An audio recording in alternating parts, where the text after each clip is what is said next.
The pandemic has shaken much of human society, but still the threat posed by global warming has not gone away. The Earth's average temperature is about 15 degrees Celsius. In recent years the temperature has been much higher and lower. There are natural fluctuations in the climate, but scientists say temperatures are now rising faster than at many other times.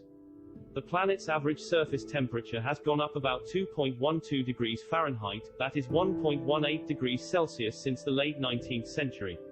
This change was driven largely due to increased carbon dioxide emissions into the atmosphere, and other human activities. Most of the warming occurred in the past 40 years, with the 7 most recent years being the warmest. The years 2016 and 2020 are tied for the warmest year on record. Human activities have increased carbon dioxide emissions, which resulted in driving up temperatures.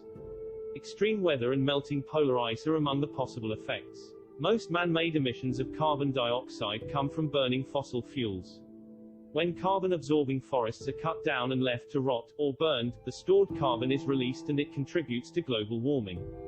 Fossil fuel burning for energy consumption is the main source of these emissions, with additional contributions from agriculture, deforestation, and manufacturing. The ocean has absorbed much of this increased heat, with the top 100 meters of ocean shows the warming of more than 0.33 degrees Celsius since 1969.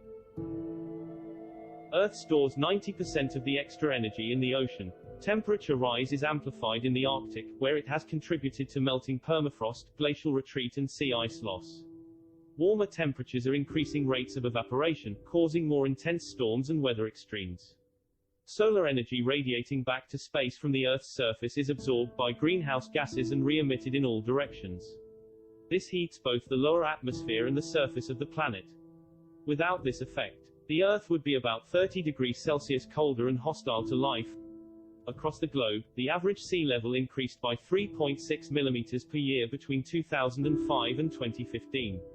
Most of this change was because water increases in volume as it heats up. However, melting ice is now thought to be the main reason for rising sea levels. Most glaciers in temperate regions of the world are retreating. The satellite records show a dramatic decline in Arctic sea ice since 1979. The Greenland ice sheet has experienced a greater record of ice melting in recent years. Satellite data also shows the West Antarctic ice sheet is losing mass.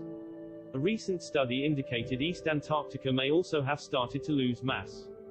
The effects of a changing climate can also be seen in vegetation and land animals. These include earlier flowering and fruiting times for plants and changes in the territories of animals. The WMO says that if the current warming trend continues, temperatures could rise 3 to 5 degrees Celsius by the end of this century. The Greenland and Antarctic ice sheets have decreased in mass.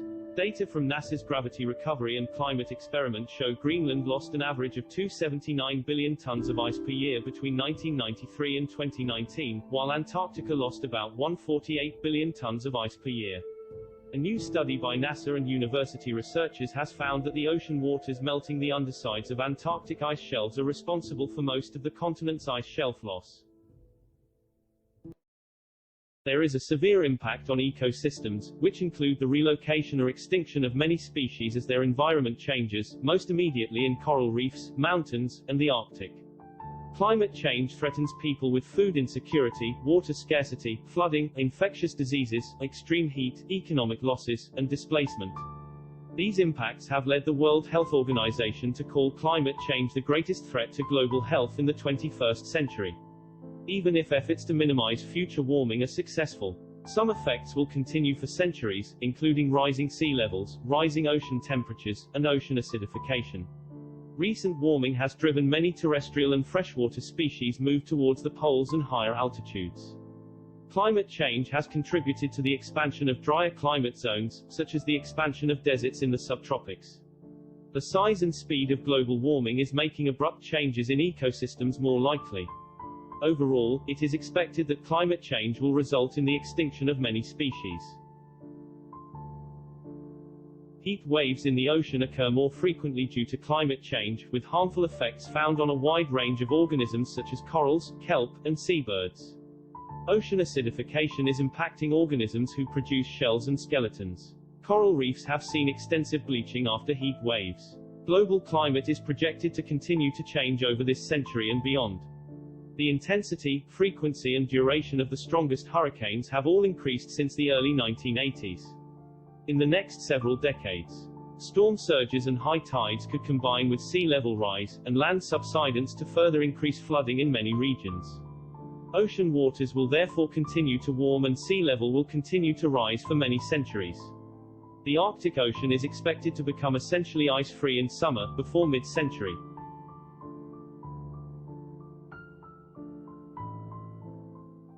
China is responsible for around 28% of global greenhouse gas emissions. Countries have only a limited time, they have already signing up to deep carbon cuts and there has already been progress. China aimed to go carbon neutral by 2060. The European Union followed suit in March 2020. Since then, Japan and South Korea have joined the cause. What the UN estimates is now a total of over 110 countries that have set net zero target for mid-century. Citizens and governments can choose among several options. They can change their pattern of energy production and usage in order to limit emissions of greenhouse gases. Renewables are now the cheapest energy ever. Renewables are already often cheaper than fossil fuel power in much of the world when it comes to building new power stations. While our understanding of how climate change affects weather is still developing, evidence suggests that extreme weather may be affected even more than anticipated. Extreme weather is on the rise, and the indications are that it will continue to increase, in both predictable and unpredictable ways.